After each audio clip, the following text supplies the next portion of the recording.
नमस्कार दोस्तों, स्वागत है आपका अंक दृष्टांत के इस एपिसोड में। मेरे साथ हैं मनीषा जी स्टूडियो में और हमें बता रही हैं अंक विद्या के बारे में।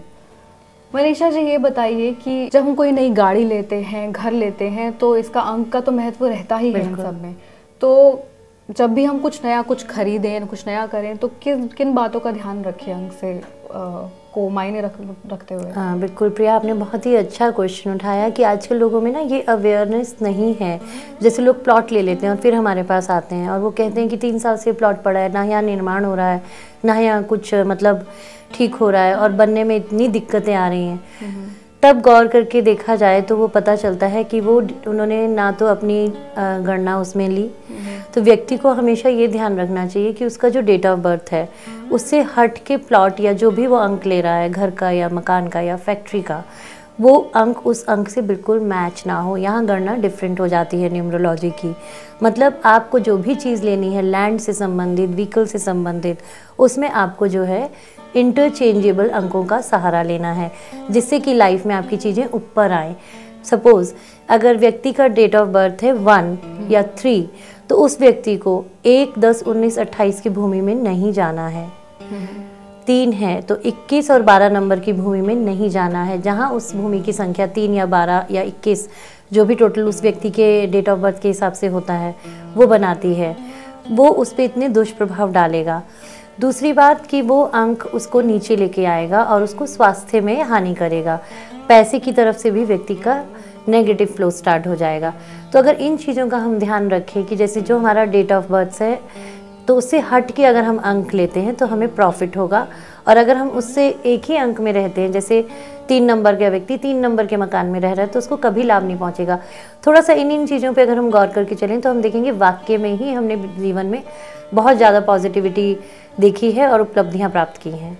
तो क्या ऐसा होता है कि अगर कोई नया कोई चीज़ अगर खरीदता है तो एक नंबर किसी के लिए लकी हो, वही नंबर बार बार बिल्कुल उसको इतनी अवेयरनेस होनी चाहिए कि वो कौन सी ग्रुपिंग में आता है और वो उसको कैलकुलेट करके देखे। नहीं है तो वो किसी अंक शास्त्री से उसका सहारा ले, क्योंकि इसमें क्या है कि आपकी जीवन की बहुत बड़ी पूंजी लगती है जब आप मकान या वो लेते हैं, लेकिन आप लेते वक्त उस चीज़ का बिल्कुल ध्यान नहीं करते हैं। अगर आपको ये अवेयरनेस है कि ये मेरे लिए भूमि लकी है, और कुछ ऐसे भी तरीके हैं नंबर्स के हिसाब से भी और वास्तु के हिसाब से भी कि हम भूमि को मतलब चेक कर सकते हैं, देख सकते हैं कि वाकई में ये भूमि हमारे लिए अच्छी है कि नहीं है। एक छोटा सा सूक्ष्म सा उपाय मैं यहाँ पे आपको बताना चाहूँगी कि जैसे हम कोई भी प्लॉट लेते हैं या घर खरीदने से पहले हम किसी भूमि को देखने जाते हैं, तो उसी भूमि के आसपास अगर हम देखें कि कच्ची मिट्टी का कोई स्थान बना है तो हम शुक्ल पक्ष के दौरान और उस मिट्टी को थोड़ा खोद लें, एक मिट्टी का कलश लेकर के जाएं और उसमें हम पानी जल भरें और जल का फ्लो ऊपर तक भरें।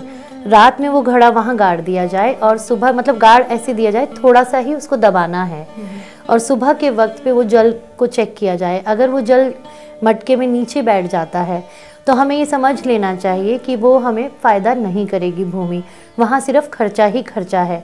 अगर व्यक्ति को अंकों की समझ नहीं है तो मैं उसके लिए उसको टिप दे रही हूँ कि वो छोटा सा ये चीज़ कर सकता है।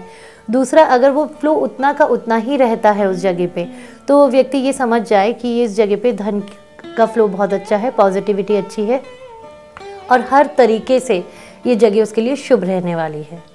अब आप घर के बारे में बता रही हैं तो मैं आपसे एक क्वेश्चन करूंगी कि नए लोग जो नया घर खरीद रहे हैं वो तो ठीक है, लेकिन कई बार ऐसा होता है कि आप जो नंबर चाहते हैं वो आपको नहीं मिल पाता। बिल्कुल, तो ऐसे में कुछ उपाय है? बिल्कुल, ऐसे में आप बिल्कुल मतलब एक न्यूमरोलॉजिस्ट का सहारा ले सकते हैं। उसमें हम करते क्या है कि उस व्यक्ति विशेष के अंकों को लेकर के चलते हैं, जो उसका डेट ऑफ बर्थ है, और हम देखते हैं कि मकान का अंक क्या है। तो हम उसका सारा चार्ट बना के स्टडी करते हैं और उसमें हम देखते हैं कि उसको कौन सा अंक जाएगा, उसी के घर के अंक में हम वो अंक प्लस कर देते हैं। और अगर व्यक्ति को अपना डेट ऑफ बर्थ नहीं भी मालूम है तो भी उसके जीवन में कुछ ना कुछ ऐसी घटनाएं होती हैं जो अंकों से जुड़ी होती हैं, उनकी रिसर्च पर हम उस अंक को लेकर के चलते हैं और उस घर का एक नाम रख देते हैं जो देखने में लगता है कि वो एक अंक मतलब नाम रखा हुआ है या ईश्वरीय शक्तियों पे कुछ चीज़ हमने वाइब्रेशंस क्रिएट की हैं, लेकिन वो एक्चुअली में एक अंक है जो उस अंक में प्लस हो गया है। और वो व्यक्ति देखेगा कि 45 दिन के बाद जिस मकान में आज से जैसे सपोज वो 5 साल से रह रहा है या 6 साल से रह रहा है उसे कोई फ़ायदा नहीं है, लेकिन वो देखना शुरू करेगा कि 45 डेज़ के बाद ही अंकों ने कैसे पॉजिटिविटी क्रिएट करी है और उसकी हर चीज़ ऊपर जा रही है। तो इसका भी सॉल्यूशन है। मतलब कि घर का नाम भी अंकों के हिसाब से बिल्कुल रखा जा सकता है। उन केसेस में जहाँ की अंक सूट नहीं कर रहा है तो वहाँ पे वास्तु न्यूमरोलॉजी का हम सहारा ले सकते हैं और हम अंकों को आगे बढ़ा करके उसको पॉजिटिविटी में क्रिएट कर सकते हैं। लेकिन अगर घर का नाम रखने जा रहे हो तो वो भी अंकों के हिसाब से बिल्कुल, उसमें हमें उस व्यक्ति विशेष के जीवन में महत्वपूर्ण घटनाएं और उसके महत्वपूर्ण अंकों की जानकारी होना चाहिए, तभी हम उसको प्लस करेंगे ना। जैसे आप बता रहे थे कि नंबर्स मैच नहीं करने, पहले आपने एपिसोड में बताया था कि मैच नहीं करने चाहिए। बिल्कुल। तो इसमें भी कुछ ऐसा है कि घर का जो अंक निकल रहा है घर के नाम का वो मिलता ना हो आपकी डेट ऑफ बर्थ से, ऐसा हाँ, कुछ तो अगर लेकिन आपकी मजबूरी है उस अंक को लेने की तो आप इतना ध्यान रख सकते हैं, जैसे 3, 6, 9 नंबर का व्यक्ति है तो वो 3, 6, 9 नंबर की भूमि में ना जाए। अल्फ़ाबेटिकली आप उस अंक को अगर नहीं कैलकुलेट कर पाएँ तो आप किसी अंकशास्त्री का सहारा लेके इसको कर सकते हैं, क्योंकि प्लॉट का नंबर कई दफ़े ऐसे भी होता है, सपोज जैसे है A208 तो व्यक्ति सोचेगा 1 नंबर बन रहा है क्योंकि 8 और 2 को जमा करेगा, लेकिन A का क्या बन रहा है उसको इसकी जानकारी नहीं है। तो इस केस में वो क्या कर सकता है, किसी का मतलब या तो अपनी स्टडी को बढ़ाए या फिर अल्फ़ाबेटिकली उसको ऐड करके देखे कि वो अंक कितना आ रहा है, और अंक अगर उसकी डेट ऑफ बर्थ से मैच हो रहा है तो उसको वो भूमि छोड़ देनी चाहिए। लेकिन अगर वो हेल्पलेस है इस केस में या वो उसमें इन्वेस्ट कर चुका है तो वो इसको वास्तु न्यूमेरो द्वारा करेक्ट करा सकता है। ठीक है, ये तो रही घर की बात। अगर हम नई गाड़ी ले रहे हो तो उसके लिए भी कुछ ऐसे है? बिल्कुल, आप उसके लिए तो मैं अपने सभी दर्शकों को और अपने सभी मित्रों को ये जानकारी देना चाहती हूँ कि उसके लिए तो आप मतलब अल्फ़ाबेटिकली उसको ऐड करना होता है। जो भी मतलब जैसे सपोज़ यूपी से गाड़ी ले रहा है तो जनरली यूपी के नंबर चलते हैं, यूपी 16 क्यू या समथिंग लाइक दिस, तो उसको वो जमा करके देखे कि टोटल अंक उसका कितना बैठ रहा है। जितना अंक बैठता है वो उसको अपने डेट ऑफ बर्थ से देख ले कि उससे हट के अंक बैठ रहा है। सपोज 1 नंबर का व्यक्ति है, 1, 10, 19, 28 उसका डेट ऑफ बर्थ है, तो वो कोशिश ये करे कि 5 नंबर की गाड़ी ले, बुध के अंक पे गाड़ी ले। तो ये सारी चीज़ें स्टडी का विषय हैं। अगर वो इन चीज़ों पे ध्यान रखता है या मतलब जानकारी के साथ करता है तो वो देख पाता है कि वो चीज़ें उसके लिए बहुत शुभ प्रभाव लाती हैं। मनीषा जी, अगर हम घर में अंकों के हिसाब से बहुत ज़्यादा चेंजेस नहीं कर पा रहे हैं तो इसमें कुछ वास्तु का सहारा लिया जा सकता है? बिल्कुल।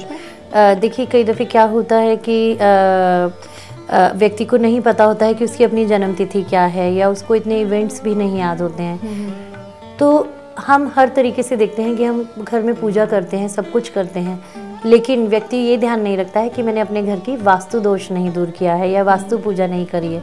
तो उसके लिए मैं दर्शकों को ये बताना चाहती हूँ कि ये काम अगर आपको घर अच्छे फल दे रहा है तो भी आप करा सकते हैं। और पॉजिटिविटी क्रिएट करने के लिए घर की चौखट पे वास्तु की पूजा होती है और वो वाइब्रेशंस क्रिएट करती है। जैसे हमने देखा है कई दफ़े सब कुछ ठीक होते हुए भी कहीं ना कहीं बीमारी में खर्चा होता है मकान, ऐसा मतलब होता है कि एक चीज़ ख़त्म हुई नहीं कि दूसरी चीज़ बीमारी में फिर शुरू हो गई। तो ऐसे केसेस में वो अपने मतलब मकानों की विज़िट करा सकते हैं और उनको मतलब ये चीज़ तो हम अपने एक्सपीरियंस से देखकर और वाइब्रेशंस को चेक करके बताते हैं। फिर उसके बाद हम वाइब्रेशंस को देख करके और एक पर्टिकुलर तिथि निर्धारित करते हैं जो कि शुक्ल पक्ष की होती है जनरली। उसमें हम देख के उनको गाइडेंस देते हैं, एजुकेट भी करते हैं कि ये वास्तु पूजा खुद भी कर सकते हैं और वो करने से भी उनके जीवन में चमत्कारिक प्रभाव होते हैं। मनीषा जी, आप वाइब्रेशंस की बात कर रहे हो तो एक घर की वाइब्रेशंस कैसी हैं, ये कैसे पता चल सकता है? बहुत ही सरल सा उपाय है। अगर आप किसी छोटे से नवजात शिशु को जो कि उम्र में मतलब साल से पूरा ना हुआ हो, इन्फेंट जिसको हम कहते हैं, 12 महीने से कम का जो हो, उस बच्चे को उस घर की एंट्रेंस पे ले जाइए और 15 से 20 मिनट उस बच्चे के साथ अपना वहाँ समय व्यतीत करिए। अगर वो बच्चा वहाँ पे कंफर्टेबल है तो आप जान लीजिए कि उस जगह की वाइब्रेशंस बहुत अच्छी है। लेकिन ये तब है जब आप प्लॉट खरीद रहे हैं, कोई नई इन्वेस्टमेंट कर रहे हैं। जिस घर में आप रह रहे हैं वहाँ की अगर आप वाइब्रेशन चेक करना चाहते हैं तो वहाँ तो आपको किसी वास्तुकार की ही सहायता लेनी पड़ेगी, क्योंकि वहाँ पे कई चीज़ें ऐसी होती हैं जो कि आप तरंगों को नहीं जान पाते। उसमें एक एक्सपर्ट का ही सहारा आपको लेना होता है। तो मनीषा जी, आज आपने हमें बताया कि अंक विद्या का हम कैसे सहारा ले सकते हैं, वास्तु का कैसे सहारा ले सकते हैं घर खरीदने में या नई गाड़ी खरीदने में। आप हमारे स्टूडियो में आए उसके लिए आपका बहुत बहुत शुक्रिया। और दर्शकों, हमें पूरी उम्मीद है कि आपको जो भी इन्फॉर्मेशन, जो भी टिप्स यहाँ पे मिल रहे हैं, आप उसे ज़रूर इस्तेमाल करेंगे, आपके ज़रूर काम आएंगी। इसी कामना के साथ मैं आपसे आज लेती हूँ विदा। नमस्कार।